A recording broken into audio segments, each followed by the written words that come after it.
नमस्कार विद्यार्थी मित्रांनो, चिटणीसाची कार्यपद्धती इयत्ता 11वी कॉमर्स या आजच्या लेक्चरमध्ये मी तुम्हा सर्वांचे मनपूर्वक स्वागत करीत आहे। विद्यार्थी मित्रांनो, आपण SP या विषयातील दुसरे प्रकरण संयुक्त भांडवली संस्था यामध्ये कंपनीचे प्रकार या भागाला सुरुवात केली आहे। मागच्या लेक्चरमध्ये आपण कंपनीचे विविध प्रकार पाहिले। तर कंपनीचे मुख्यत्वे 5 प्रकार आहेत। ते वेगवेगळ्या प्रकारे त्याचे विभाजन केलेले आहे, जसे की स्थापनेच्या आधारावरती, त्यानंतर मालकीच्या आधारावर, तिसरा प्रकार आहे जबाबदारीच्या आधारावर कंपनीचे प्रकार, चौथा आहे नियंत्रणाच्या आधारावर आणि पाचवा आहे इतर प्रकार। तर आपण स्थापनेच्या आधारावरती यामध्ये सुद्धा 2 उपप्रकार आहेत की ज्याचा आपण सविस्तर चर्चा आधीच्या लेक्चरमध्ये केलेली आहे, जसे की वैधानिक कंपनी आणि नोंदणीकृत कंपनी। आता वैधानिक कंपनी म्हणजे कोणती कंपनी? तर ज्या कंपनीची स्थापना लोकसभेमध्ये किंवा विधानसभेमध्ये स्वतंत्र कायदा पास करून केली जाते, अशा कंपनीस वैधानिक कंपनी असे म्हणतात।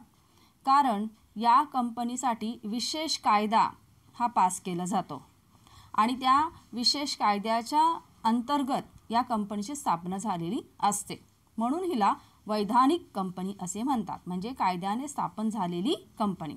जसं की रिझर्व्ह बँक ऑफ इंडिया आहे, स्टेट बँक ऑफ इंडिया आहे।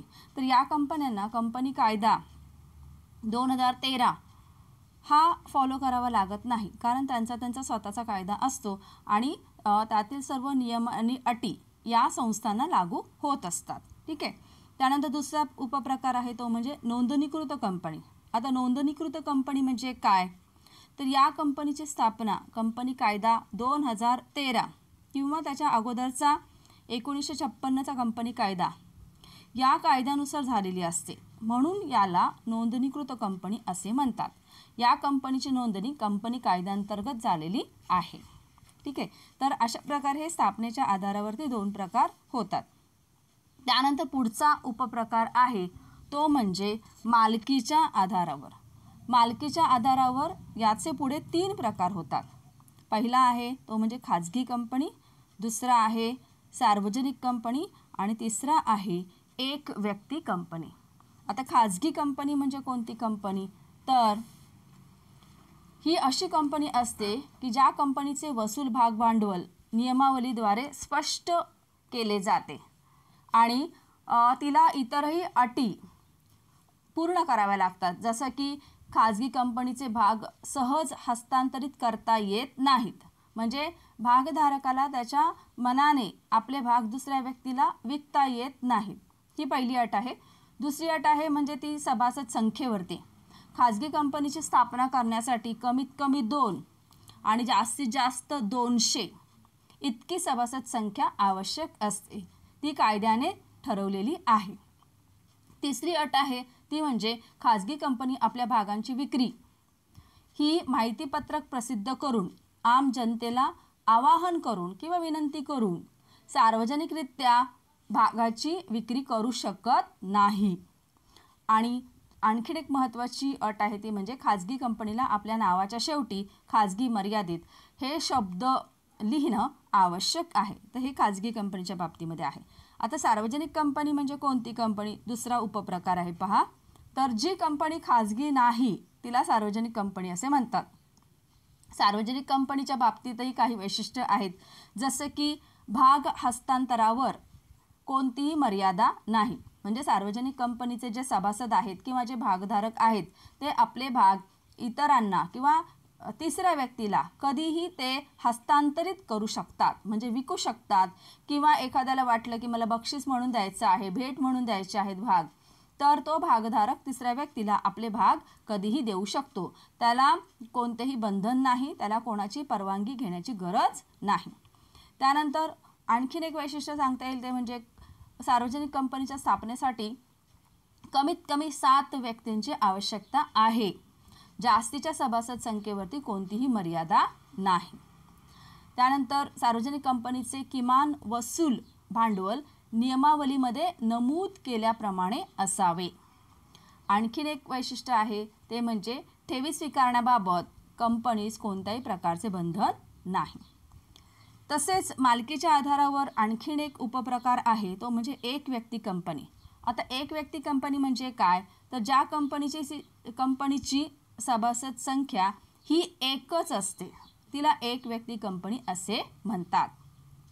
ही कंपनी खाजगी कंपनीसारखीच असते, परंतु खाजगी कंपनीला ज्या सर्व औपचारिक बाबी पूर्ण करणं हे बंधनकारक असतं, तसं या कंपनीला अशा प्रकारचे कोणतेही बंधन नाही. ठीक आहे. त्यानंतर आपण तिसरा प्रकार पाहणार आहोत तो म्हणजे जबाबदारीच्या आधारावर. आता जबाबदारीच्या आधारावर कंपनीचे प्रकार ते आपण आज डिटेलमध्ये सुरू करणार आहोत. ठीक आहे. बघा आता जबाबदारीच्या आधारावर कंपनीचे प्रकार यामध्ये सुद्धा 3 उपप्रकार आहेत. एक म्हणजे खाजगी मर्यादित कंपनी, दुसरा आहे हमीने मर्यादित कंपनी आणि तिसरा उपप्रकार आहे तो म्हणजे अमर्यादित कंपनी. आता आपण पहिला प्रकार बघूया तो म्हणजे भागांनी मर्यादित कंपनी. आता भागांनी मर्यादित कंपनी याचा अर्थ काय आहे, तर कंपनी कायद्यामध्ये तो स्पष्टपणे लिहिलेला आहे. हा कंपनीचा एक सर्वमान्य प्रकार आहे. कंपनी कायदा कलम 2 परिशिष्ट 22 यानुसार कंपनीच्या सभासदांची जबाबदारी त्याने खरेदी केलेल्या भागांच्या दर्शनी किमती इतकीच मर्यादित असते. तर अशा कंपनीला भागांनी मर्यादित कंपनी असे म्हणतात. कंपनीचे अस्तित्व असेपर्यंत जर भागधारकांनी रक्कम पूर्ण भरली नसेल तर ती देण्याची जबाबदारी भागधारकावर असते. अलीकडच्या काळात भागांनी मर्यादित जबाबदारी असलेल्या सार्वजनिक व खाजगी कंपन्या अधिक लोकप्रिय झालेल्या दिसून येतात. आता भागांनी मर्यादित कंपनी म्हणजे काय, तर भागधारकांनी जसं की आपण आधीच्या उदाहरणामध्ये पाहिलेलं आहे, समजा एखाद्या भागधारकाने 100 रुपयाचे एका भागाची किंमत आहे 100 रुपये, असे त्याने 2 भाग खरेदी केले असतील. ओके. आणि त्याने प्रत्येकी 50-50 रुपये दिलेले असतील कंपनीला, तर आता त्याचे किती उरले, तर प्रत्येक भागातले 50-50 असे 100 रुपये त्याचे कंपनीला द्यायचे जबाबदारी ही त्या भागधारकाची आहे. ठीक आहे. म्हणजे त्याने जितक्या किमतीचे भाग खरेदी केलेले आहेत तेवढीच रक्कम भरण्यासाठी तो भागधारक जबाबदार असतो. याला म्हटलेलं आहे भागांनी मर्यादित कंपनी. तर हा कंपनीचा प्रकार हा सभासदांना सुद्धा अधिकाधिक आवडतो, कारण प्रत्येक भागधारकाला आपल्या जबाबदारीची जाणीव ही झालेली असते की मला कंपनीला किती रुपये द्यायचे आहेत आणि त्यामुळे इतर कोणत्याही कंपनीच्या देणीसाठी किंवा इतर ज्या कंपनीच्या जबाबदाऱ्या असतात त्यासाठी भागधारकसुद्धा जबाबदार राहत नाही किंवा कंपनीसुद्धा भागधारकाची जी कोणती पण जबाबदारी असेल त्याला कंपनीसुद्धा जबाबदार राहत नाही. म्हणजे स्पष्टपणे दोघांना आपापली भूमिका ही समजते. त्यानंतर दुसरा उपप्रकार आहे जबाबदारीच्या आधारावरती तो म्हणजे हमीने मर्यादित कंपनी. कंपनी कायद्याच्या कलम 2 परिशिष्ट 21 नुसार कंपनीच्या घटनापत्रकात विसर्जन समयी बाह्य देणी देण्यासाठी कंपनीची मालमत्ता अपुरी पडल्यास कंपनीचा प्रत्येक सभासद किती रकमेपर्यंत भरपाईची हमी देईल किंवा करेल याबद्दल स्पष्ट उल्लेख केला जातो. त्या कंपनीला हमीने मर्यादित कंपनी असे म्हणतात. अशा प्रकारच्या कंपन्या प्रामुख्याने कला, क्रीडा, सांस्कृतिक, धर्मादाय इत्यादीच्या विकासासाठी स्थापन केल्या जातात. व्यवसाय करून नफा मिळवणे हे तिचे ध्येय नसते. पहा, आता हा कंपनीचा वेगळाच प्रकार आहे. तर इथं असं आहे की ज्यावेळी कंपनी बंद होते, विसर्जन समयी म्हणजे काय, कंपनी बंद होणे, कायद्याची सर्व प्रोसिजर करून कंपनीचा व्यवहार बंद करणे याला विसर्जन समयी असे म्हटलं जातं. वाइंडिंग अप इंग्लिशमध्ये आपण ज्याला म्हणतो वाइंडिंग अप ऑफ बिझनेस. तर ज्यावेळी कंपनी बंद होते त्यावेळी कंपनीचं सर्व आपण म्हणतो की जमा खर्च किंवा सर्व जे अकाउंटिंग प्रोसिजर आहे ती पूर्ण केली जाते. आणि त्यावेळी जर समजा बाह्य देणी म्हणजे दुसऱ्यांकडनं घेतलेले कर्ज असेल, बँकेकडनं असेल किंवा इतर जे क्रेडिटर्स असतील त्यांच्याकडनं घेतलेलं जर कर्ज असेल, जर ते देण्यासाठी कंपनीकडे स्वतःची मालमत्ता जर कमी पडत असेल, अपुरी पडत असेल, तर मग कंपनीचा प्रत्येक सभासद किती रकमेपर्यंत भरपाईची हमी देईल याबद्दल स्पष्ट उल्लेख केला जातो. ठीक आहे. तर अशा प्रकारची जी कंपनी असते तिला म्हटलं जातं हमीने मर्यादित कंपनी. म्हणजे एक प्रकारे सभासद हमी घेतात, गॅरंटी घेतात की समजा कंपनीचं विसर्जन झालं आणि त्यावेळी जर कंपनीला कर्ज परतफेड करण्यासाठी स्वतःची संपत्ती जर कमी पडत असेल तर आम्ही इतक्या रकमेपर्यंतची भरपाई करून देऊ. अशा प्रकारची हमी कोण देत असतं तर कंपनीचे सभासद हे देत असतात. तर अशा कंपनीला हमीने मर्यादित कंपनी असे म्हणतात. तर या कंपनीचा उद्देश नफा मिळवणे हा नसतो. तर जसं की सांगितलं की खेळांचा विकास, कला, संस्कृती, धार्मिक कार्य इत्यादीसाठी अशा प्रकारच्या संस्था या स्थापन केल्या जातात. ठीक आहे. आता आपण यातला तिसरा उपप्रकार पाहूया, तो म्हणजे अमर्यादित कंपनी. कंपनी कायदा कलम 2 परिशिष्ट 92 नुसार ज्या कंपनीच्या सभासदांची जबाबदारी अमर्यादित असते तिला अमर्यादित जबाबदारी असलेली कंपनी असे म्हणतात. व्यावसायिक देणी देण्यासाठी भागधारक पूर्णपणे जबाबदार असतात.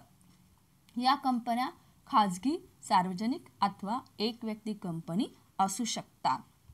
अशा कंपन्या दुर्मिळ स्वरूपात स्थापन झालेल्या आढळून येतात. म्हणजे आता सध्या फारच रेअरली अशा कंपन्या आहेत की जिथं सभासदांची जबाबदारी ही अमर्यादित असते. तर अमर्यादित जबाबदारी म्हणजे काय, तर समजा कंपनीला आपली स्वतःची कर्जांची परतफेड करण्यासाठी स्वतःची संपत्ती कमी पडत असेल, मालमत्ता जी आहे ती विकून सुद्धा जर पैसे कमी पडत असतील तर सभासदांना त्यांच्या स्वतःच्या प्रायव्हेट प्रॉपर्टीमधून कंपनीची देणी ही द्यावी लागतात.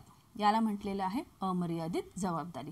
सभासदांवरती असलेली अमर्यादित जबाबदारी. म्हणजे इथं जे प्रत्येक सभासद आहे त्यांची जी इंडिव्हिज्युअल प्रॉपर्टी आहे, खाजगी संपत्ती जी आहे ती विकून जर तशी वेळ आली तर ती विकून कंपनीची देणी त्यांनाही द्यावी लागतात. तर याला म्हटलेलं आहे अमर्यादित जबाबदारी. ठीक आहे. तर ज्या कंपनीच्या सभासदांची जबाबदारी अमर्यादित असते तिला अमर्यादित जबाबदारी असलेली कंपनी असे म्हणतात. परंतु जसं की तुम्हाला आत्ता सांगितलेलं आहे की अशा कंपन्या आता दुर्मिळ स्वरूपात स्थापन झालेल्या आढळून येतात. तर हा पूर्ण भाग आहे तो म्हणजे जबाबदारीच्या आधारावरती ज्या वेगवेगळ्या कंपन्यांचे उपप्रकार आहेत तो. आता आपण पुढचा प्रकार पाहूया ड, तो म्हणजे नियंत्रणाच्या आधारावर कंपनीचे प्रकार. आता नियंत्रणाच्या आधारावरती कंपनीचे जे प्रकार आहेत त्यामध्ये सुद्धा 2 उपप्रकार आहेत. पहिला आहे तो म्हणजे धारक कंपनी आणि दुसरा आहे तो म्हणजे दुय्यम कंपनी.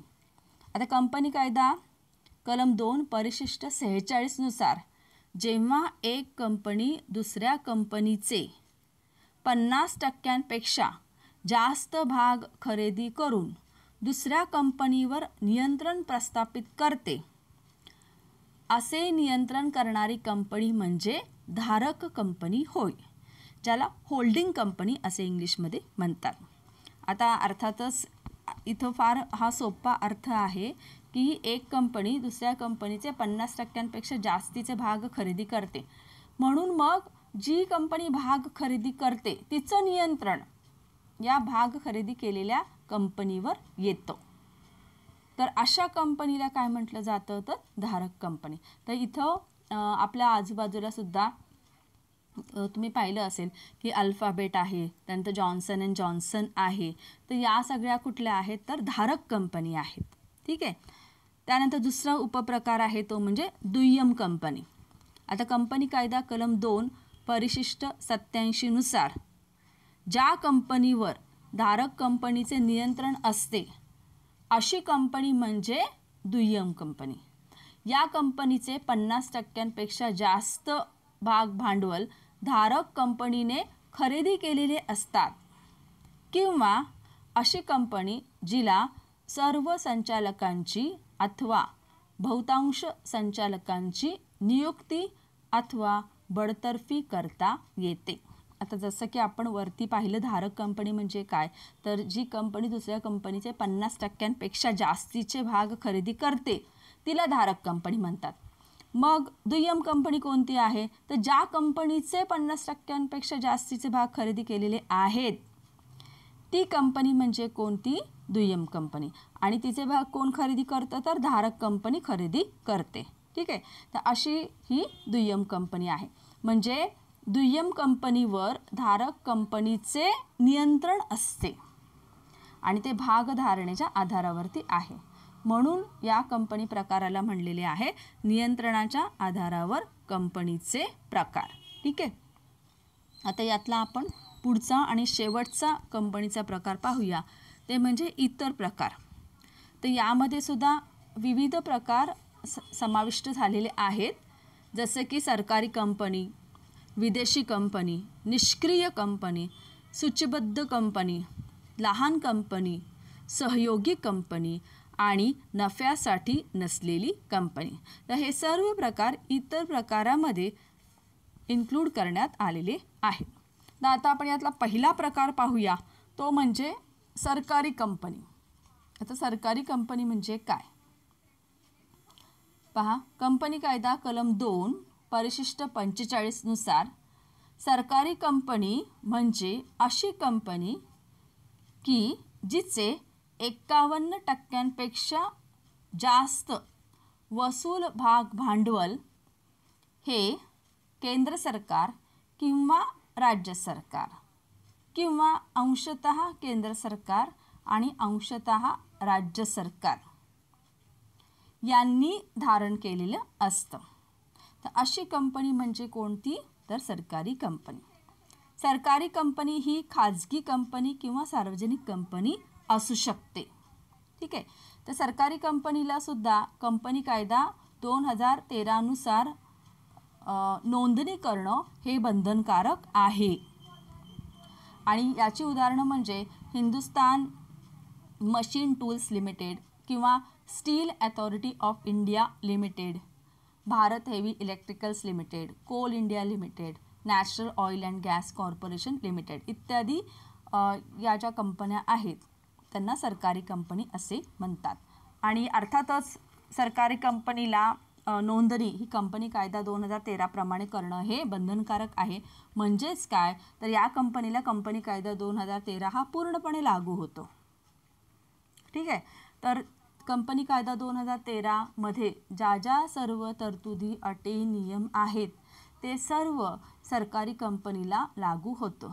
तर यामध्ये जे भांडवल आहे कंपनीचं भांडवल ते 51% जास्तीचं कोणी कोणी धारण केलेलं असू शकतं, तर केंद्र सरकार असू शकतं किंवा राज्य सरकार असू शकतं किंवा अंशतः दोन्ही सरकार म्हणजे केंद्र सरकार आणि राज्य सरकार या दोन्हीने सुद्धा कॉन्ट्रीब्युशन हे कॅपिटल रेज करण्यासाठी हे दिलेलं असू शकतं.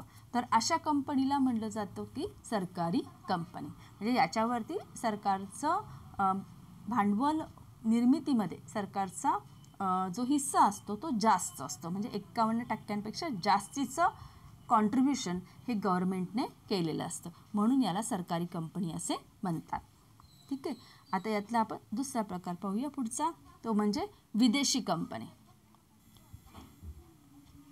तर विदेशी कंपनी, कंपनी कायदा कलम 2 परिशिष्ट 42 मध्ये विदेशी कंपनी म्हणजे अशी कंपनी की जिची नोंदणी ही भारताबाहेर झालेली आहे.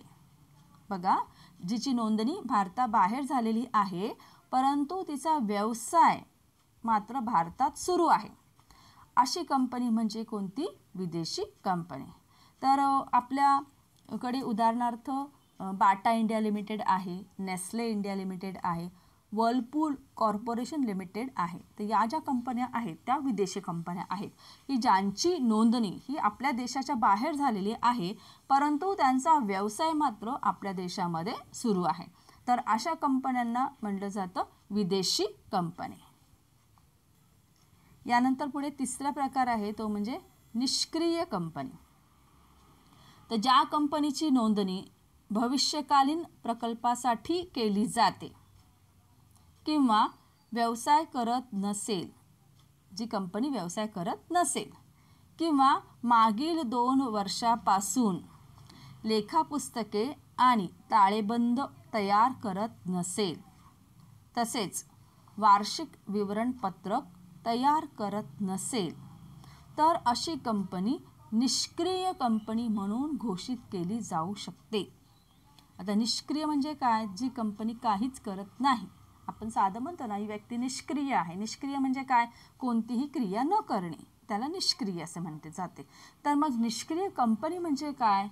तर भविष्यामध्ये एखादा प्रोजेक्ट सुरू करण्यासाठी एखाद्या कंपनीची नोंदणी केलेली जाते, पण सध्या ती कंपनी कोणताही व्यवसाय करत नाही. ठीक आहे, म्हणजे कुठलंही उत्पादन कार्य करत नाही, कुठल्याच गोष्टीची निर्मिती करत नाही, काही नाही. तर अशा कंपनीला निष्क्रिय कंपनी असे म्हणतात.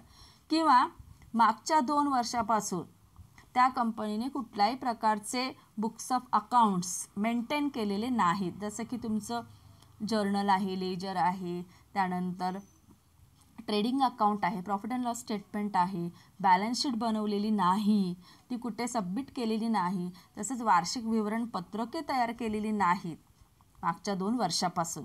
तर अशा कंपनीला निष्क्रिय कंपनी म्हणून घोषित केले जाऊ शकते, कारण ती कंपनी कुठल्याही प्रकारचा उद्योग व्यवसाय करत नाही. ठीक आहे. त्यानंतर पुढचा प्रकार पाहूया, तो म्हणजे सूचीबद्ध कंपनी. आता सूचीबद्ध कंपनी म्हणजे काय पहा. कंपनी कायदा कलम 2 परिशिष्ट 52 मध्ये याबद्दल स्पष्टीकरण दिलेले आहे. ज्या कंपनीने आपल्या भागांची नोंद मान्यताप्राप्त भाग बाजारात केलेली आहे, अशी कंपनी म्हणजे सूचीबद्ध कंपनी होय. अशी कंपनी सार्वजनिक मर्यादित कंपनी असू शकते. जेव्हा कंपनी भाग विक्रीस काढते त्यावेळी देशातील एका किंवा अनेक मान्यताप्राप्त भाग बाजारात विक्रीस काढलेल्या भागांची नोंदणी करते. भाग बाजारात नोंदणी केलेल्या कंपन्यांना कंपनी कायदा व भारतीय प्रतिभूती विनिमय महामंडळाने म्हणजेच सेबीने घालून दिलेली सर्व मार्गदर्शक तत्त्वे व तरतुदींचे पालन करावे लागते. आता सूचीबद्ध कंपनी म्हणजे काय? आता जिथं भागांची खरेदी आणि विक्री केली जाते, ठीक आहे, तर त्या ठिकाणाला भाग बाजार असे म्हणतात. जसं आता तुम्हाला माहिती आहे की आपण म्हणतो भाजी मार्केट आहे, तर भाजी मार्केटमध्ये काय होतं? भाज्यांची खरेदी विक्री केली जाते. कापड मार्केट आहे, तर तिथे वस्त्रांची खरेदी विक्री केली जाते. मग भाग बाजार म्हणजे नेमकं काय आहे? तर जिथं भागांची खरेदी विक्री केली जाते त्या ठिकाणाला भाग बाजार असे म्हणतात. तर ज्या कंपनीने आपल्या भागांची नोंदणी मान्यताप्राप्त भाग बाजारात केलेली आहे, मान्यताप्राप्त म्हणजे काय? की ज्याला सरकारचे पाठिंबा आहे, सरकारने परवानगी दिलेली आहे, अशा भागबाजारामध्ये कंपनीला स्वतःच्या भागांची नोंद ही करावी लागते. ठीक आहे. तर अशा भागबाजारामध्ये जर कंपनीने भागांची नोंद केलेली असेल तर अशा कंपनीला सूचीबद्ध कंपनी असे म्हणतात. आपल्या देशामध्ये भागबाजार आहे, सर्वात जुना भागबाजार आहे तो म्हणजे मुंबई बॉम्बे स्टॉक एक्सचेंज ज्याला म्हणतात, तो तिथं आपल्या देशामध्ये तो सर्वात जुना भागबाजार आहे. त्यानंतर नॅशनल स्टॉक एक्सचेंज आहे दिल्लीमध्ये, तर हे सर्वात प्रथम सुरू झालेले भागबाजार आहे. त्यानंतर अलाहाबादला आहे, त्यानंतर मद्रास आहे. तर अशा वेगवेगळ्या ठिकाणी भागबाजार आहे. तर हे जे वेगवेगळे भागबाजार आहेत, तर जिथं सरकारची मान्यता प्राप्त असलेल्या भागबाजारामध्ये जर कंपनीने स्वतःच्या भागांची नोंद केलेली असेल तर अशा कंपनीला सूचीबद्ध कंपनी असे म्हणतात. ठीक आहे.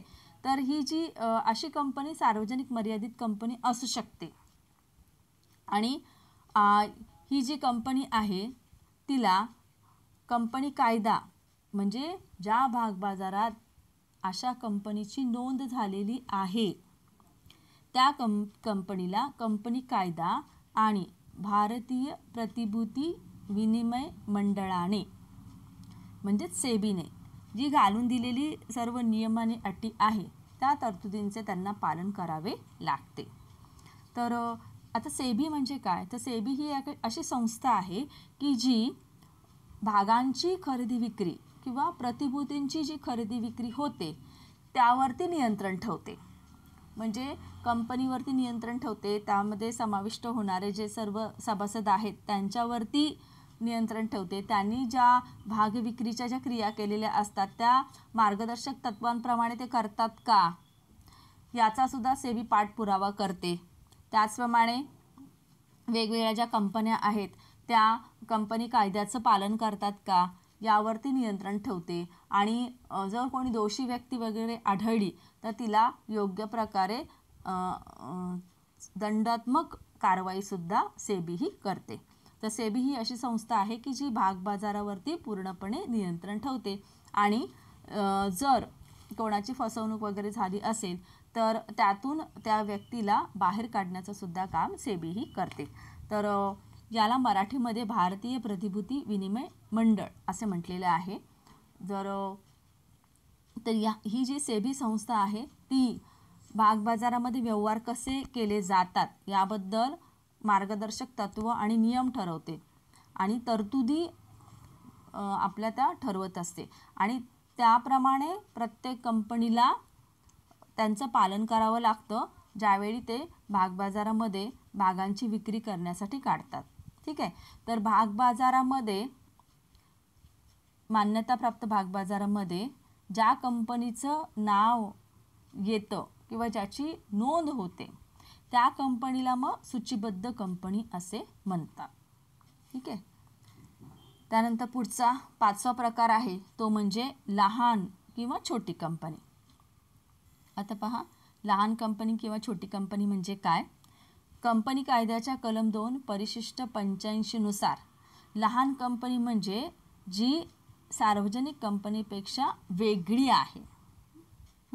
सार्वजनिक कंपनीपेक्षा ती वेगळी आहे. कशा प्रकारे वेगळी आहे पहा.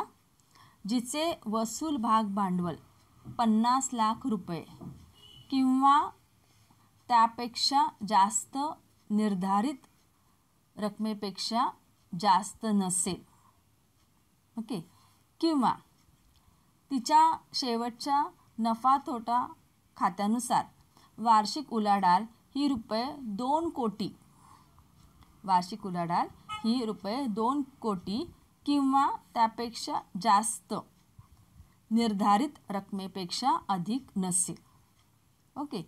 तर लहान कंपन्यांमध्ये एक व्यक्ती कंपनी, खाजगी कंपनी किंवा सार्वजनिक कंपन्यांशिवाय इतर कंपन्यांचा समावेश होतो. ठीक आहे. तर इथं लहान कंपनीची आपल्याला पैशांच्या स्वरूपामध्ये अट सांगितलेली आहे. तर ती कशी आहे बघूया. जिचं वसूल भाग भांडवल हे 50 लाख रुपये आहे, कमीत कमी ते 50 लाख रुपये असायला पाहिजे, किंवा त्यांनी जी निर्धारित रक्कम ठरवलेली आहे त्याच्यापेक्षा ते जास्त नसेल. ही पहिली अट आहे. दुसरी अट काय आहे तर अशी लहान कंपनी की तिच्या शेवटच्या नफा तोटा खात्यानुसार म्हणजे प्रॉफिट अँड लॉस स्टेटमेंट जे बनवलं जातं तर ते मागच्या वर्षीचं जे असेल त्याच्यामध्ये वार्षिक उलाढाल म्हणजे ॲन्युअल टर्नओव्हर त्या कंपनीचं हे ₹2 कोटी किंवा त्यापेक्षा जास्त निर्धारित रकमेपेक्षा अधिक नसेल. म्हणजे 2 कोटीपेक्षा जास्त त्यांची वार्षिक उलाढाल नाही. अशा कंपन्या म्हणजे कोणत्या आहेत तर लहान कंपनी किंवा छोटी कंपनी आहे. ठीक आहे. तर दोनच गोष्टी लक्षात ठेवा याच्यामध्ये की जिचं वसूल भाग भांडवल हे 50 लाख रुपये जास्तीत जास्त 50 लाख रुपये आहे आणि त्यापेक्षा ते जास्त नाही पाहिजे. 50 लाख रुपयांपेक्षा जास्त नाही पाहिजे वसूल भाग भांडवल. आणि मागच्या वर्षीची त्यांची वार्षिक उलाढाल ही 2 कोटीपेक्षा जास्त नाही पाहिजे. तर अशी जी कंपनी आहे तिला म्हणायचं लहान कंपनी किंवा छोटी कंपनी. त्यानंतर पुढचा 6वा उपप्रकार पाहूया, तो म्हणजे सहयोगी कंपनी. कलम 2 आणि परिशिष्ट 6 यामध्ये सहयोगी कंपनीचे स्पष्टीकरण दिलेले आहे. तर सहयोगी कंपनी म्हणजे अशी कंपनी की ज्या कंपनीवर दुसऱ्या कंपनीचे नियंत्रण असते, जे नियंत्रण दुय्यम कंपनीच्या नियंत्रणापेक्षा कमी असते. ठीक आहे. सहयोगी कंपनीवर दुसऱ्या कंपनीचा महत्त्वपूर्ण प्रभाव असतो. म्हणजे एकूण भाग भांडवलाच्या किमान 20% जास्त भांडवल धारण केलेले असते आणि करारानुसार व्यावसायिक निर्णयांवर नियंत्रण असते. आता सहयोगी कंपनी म्हणजे काय? तर सहयोगी कंपनी म्हणजे अशी कंपनी की ज्या कंपनीवर दुसऱ्या कंपनीचं नियंत्रण असते आणि जे नियंत्रण दुय्यम कंपनीच्या नियंत्रणापेक्षा कमी असते. आपण आधी पाहिलेलं आठवत असेल तुम्हाला की दुय्यम कंपनी म्हणजे काय? तर तिथं धारक कंपनी एक असते आणि दुय्यम कंपनी एक असते. तर त्या दुय्यम कंपनीच्या नियंत्रणापेक्षा हे कमी असते. तर याला म्हटलेलं आहे सहयोगी कंपनी. आणि शेवटचा उपप्रकार आहे तो म्हणजे नफ्यासाठी नसलेली कंपनी. आता कंपनी कायदा कलम 8 नुसार अशा कंपन्या नोंदविलेल्या असतात. तर ज्या कंपन्या नफ्यासाठी काम करत नाहीत, त्यांची स्थापना नफ्यासाठी झालेली नसते, तरीसुद्धा त्यांची नोंद झालेली असते, तर अशा कंपन्यांना नफ्यासाठी नसलेली कंपनी असे म्हणतात. ठीक आहे. तर विद्यार्थी मित्रांनो, आज आपण कंपनीचे सर्व प्रकार पाहिलेले आहेत. यामध्ये विशेष करून आपण 3ऱ्या प्रकारापासून याच्यावरती डिटेल चर्चा केलेली आहे. परत एकदा आपण पाहूया कंपनीचे प्रकार. तर कंपनीचे प्रकार हे स्थापनेच्या आधारावरती आहेत, मालकीच्या आधारावरती आहेत, जबाबदारीच्या आधारावरती आहेत, नियंत्रणाच्या आधारावरती आहेत आणि शेवटी आहे तो म्हणजे इतर प्रकार. तर स्थापनेच्या आधारावरती 2 प्रकार आहेत, वैधानिक कंपनी आणि नोंदणीकृत कंपनी. वैधानिक कंपनी म्हणजे या कंपनीची स्थापना विशेष कायदा संमत करून झालेली असते. नोंदणीकृत कंपनी म्हणजे कोणती? तर ज्या कंपनीची स्थापना कंपनी कायदा 2013 नुसार झालेली असते किंवा अगोदरचा कंपनी कायदा त्यानुसार झालेली असते, त्याला नोंदणीकृत कंपनी असे म्हणतात. मालकीच्या आधारावरती म्हणजे कोणती? तर अशी कंपनी की ज्या कंपनीचे वसूल भाग भांडवल नियमावलीद्वारे स्पष्ट केले जाते आणि खाजगी कंपनीमध्ये सभासदांची कमीत कमी संख्या ही 2 आहे आणि जास्तीची संख्या ही 200 आहे. तसेच खाजगी कंपनीमध्ये भागांचे हस्तांतरण मुक्तपणे होत नाही, त्यांच्यावरती बंधनं असतात. ठीक आहे. आणि ज्या कंपनीला आपलं भांडवल उभं करण्यासाठी सार्वजनिकरित्या माहितीपत्रक प्रसिद्ध करता येत नाही, लोकांना आवाहन करता येत नाही. तसंच खाजगी कंपनीच्या नावाच्या शेवटी खाजगी मर्यादित हे शब्द लिहिणं आवश्यक आहे. तर अशी कंपनी म्हणजे कोणती आहे? खाजगी कंपनी. आणि सार्वजनिक कंपनी म्हणजे जी कंपनी खाजगी नाही तिला सार्वजनिक कंपनी असे म्हणतात. तर या कंपनीचं वैशिष्ट्य काय आहे? तर या कंपनीमधले जे भागधारक आहेत त्यांना मुक्तपणे भागांचे हस्तांतरण करता येते. म्हणजे ते आपले भाग इतर कोणालाही कधीही विकू शकतात किंवा भेट म्हणून देऊ शकतात, बक्षीस म्हणून देऊ शकतात. तसंच सार्वजनिक कंपनी आम जनतेला भागांची विक्री करण्यासाठी माहितीपत्रक प्रसिद्ध करू शकते आणि भागांची विक्री करण्यासाठी त्यांना आवाहनसुद्धा करू शकते. सार्वजनिक कंपनीची स्थापना करण्यासाठी कमीत कमी 7 सभासदांची आवश्यकता आहे. जास्तीच्या संख्येवरती कोणतीही मर्यादा नाही. ठीक आहे. सार्वजनिक कंपनीचे किमान वसूल भांडवल नियमावलीमध्ये नमूद केल्याप्रमाणे असावे आणि सार्वजनिक कंपनीला ठेवी स्वीकारण्याबाबत कोणत्याही प्रकारचे बंधन नसते. तर ही झाली सार्वजनिक कंपनी मालकीच्या आधारावरची. आणि तिसरा प्रकार आहे तो म्हणजे एक व्यक्ती कंपनी. एक व्यक्ती कंपनी म्हणजे कोणती, तर ज्या कंपनीची सभासद संख्या ही एकच असते, तर अशा कंपनीला एक व्यक्ती कंपनी असे म्हणतात. त्यानंतर आपण तिसरा प्रकार आज सुरू केला तो म्हणजे जबाबदारीच्या आधारावर. जबाबदारीच्या आधारावर यावरती 3 प्रकार आहेत, ते म्हणजे खाजगी मर्यादित, त्यानंतर हमीने मर्यादित आणि तिसरा आहे अमर्यादित कंपनी. तर भागांनी मर्यादित जी कंपनी आहे याचा अर्थ की प्रत्येक जो सभासद आहे तो त्याने खरेदी केलेल्या भागांच्या दर्शनी किमती इतकीच त्याची जबाबदारी ही मर्यादित असते, तिला म्हटलेलं आहे खाजगी मर्यादित कंपनी. त्यानंतर हमीने मर्यादित म्हणजे काय, तर कंपनीच्या घटनापत्रकात विसर्जनाच्या वेळी बाह्य देणी देण्यासाठी कंपनीची मालमत्ता समजा अपुरी पडली तर कंपनीचा प्रत्येक सभासद किती रकमेपर्यंत भरपाईची हमी देईल किंवा करेल याबद्दल स्पष्ट उल्लेख केला जातो घटनापत्रकामध्ये, त्याला म्हटलेलं आहे हमीने मर्यादित कंपनी. आणि अमर्यादित कंपनी म्हणजे काय, तर ज्या कंपनीच्या सभासदांची जबाबदारी ही अमर्यादित असते तिला म्हटलेले आहे अमर्यादित कंपनी. ठीक आहे. त्यानंतर ड प्रकार आहे तो म्हणजे नियंत्रणाच्या आधारावर. यामध्ये 2 उपप्रकार आहेत, जसं की धारक कंपनी आणि दुय्यम कंपनी. तर धारक कंपनी म्हणजे कोणती, जेव्हा एक कंपनी दुसऱ्या कंपनीचे 50% जास्त भाग खरेदी करून दुसऱ्या कंपनीवर नियंत्रण प्रस्थापित करते तिला धारक कंपनी म्हणतात.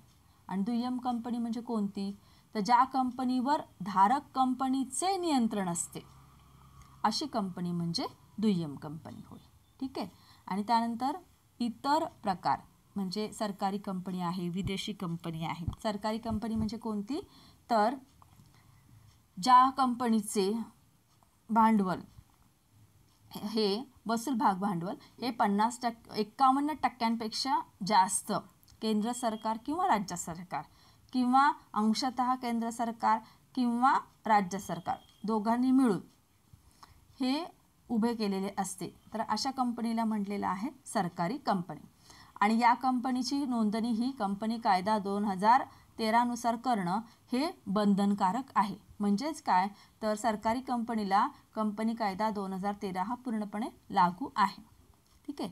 तर अशी कंपनी म्हणजे सरकारी कंपनी की ज्या कंपनीचे वसूल भाग भांडवल हे 51% जास्त सरकारने उभं केलेलं असतं किंवा सरकारची त्यामध्ये गुंतवणूक असते, अशी कंपनी म्हणजे सरकारी कंपनी.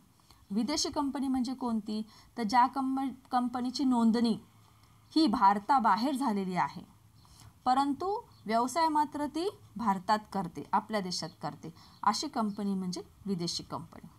आता निष्क्रिय कंपनी म्हणजे कोणती, तर ज्या कंपनीची नोंदणी भविष्यातील एखाद्या प्रकल्पासाठी झालेली आहे परंतु सध्या ती कोणताही व्यवसाय करत नाही किंवा मागील 2 वर्षापासून त्या कंपनीने कोणत्याही प्रकारचे हिशोब पत्रकं तयार केलेली नाहीत, बॅलन्स शीट बनवलेली नाही, कुठलंही विवरणपत्रक तयार केलेलं नाही, अशी कंपनी म्हणजे कोणती आहे, तर निष्क्रिय कंपनी. म्हणजे सध्या ती कंपनी काहीही करत नाही. त्यानंतर पुढचा प्रकार आहे तो म्हणजे सूचीबद्ध कंपनी. आता सूचीबद्ध कंपनी म्हणजे काय, तर ज्या कंपनीने आपल्या भागांची नोंद मान्यताप्राप्त भाग बाजारात केलेली आहे अशी कंपनी म्हणजे सूचीबद्ध कंपनी होय. त्यानंतर पुढचा प्रकार आपण पाहिला तो म्हणजे लहान कंपनी किंवा छोटी कंपनी. तर छोटी कंपनी ही सार्वजनिक कंपनीपेक्षा वेगळी आहे. तर ती कशी वेगळी आहे, तर जिचं वसूल भाग भांडवल 50 लाख रुपये किंवा त्यापेक्षा जास्त नाही, तसंच जिचं शेवटचा नफा तोटा खात्यानुसार वार्षिक उलाढाल ही 2 कोटी किंवा त्यापेक्षा जास्त नाही, अशी कंपनी म्हणजे लहान कंपनी होय. त्यानंतर सहयोगी कंपनी. आता सहयोगी कंपनी म्हणजे कोणती, तर ज्या कंपनीवर दुसऱ्या कंपनीचे नियंत्रण असते, जे नियंत्रण दुय्यम कंपनीच्या नियंत्रणापेक्षा कमी असते. म्हणजे जसं दुय्यम कंपनीवरती धारक कंपनीचं नियंत्रण असतं ना, ते जास्त असतं, पण या सहयोगी कंपनीवरती मात्र ज्या कंपनीने तिला परचेस केलेलं आहे तेवढं नियंत्रण या कंपनीवरती नसतं.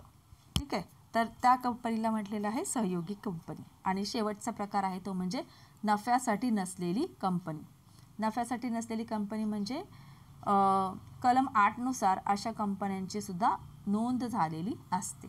ठीक आहे, तर विद्यार्थी मित्रांनो, असे हे विविध कंपनीचे प्रकार आहेत. तर याचं क्लासिफिकेशन हे वेगवेगळ्या आधारावरती केलेलं आहे. तुम्ही पुन्हा पुन्हा हा व्हिडिओ पहा, लेक्चर ऐका, म्हणजे तुम्हाला ते लक्षात येईल. आणि जरी काही तुमच्या शंका असतील तर तुम्ही मला विचारू शकता. ठीक आहे, तर आपण पुन्हा आपल्या लेक्चरमध्ये नवीन टॉपिकसह भेटूया. तोपर्यंत स्वस्थ राहा, मजेत राहा, आरोग्याची काळजी घ्या. Thank you students.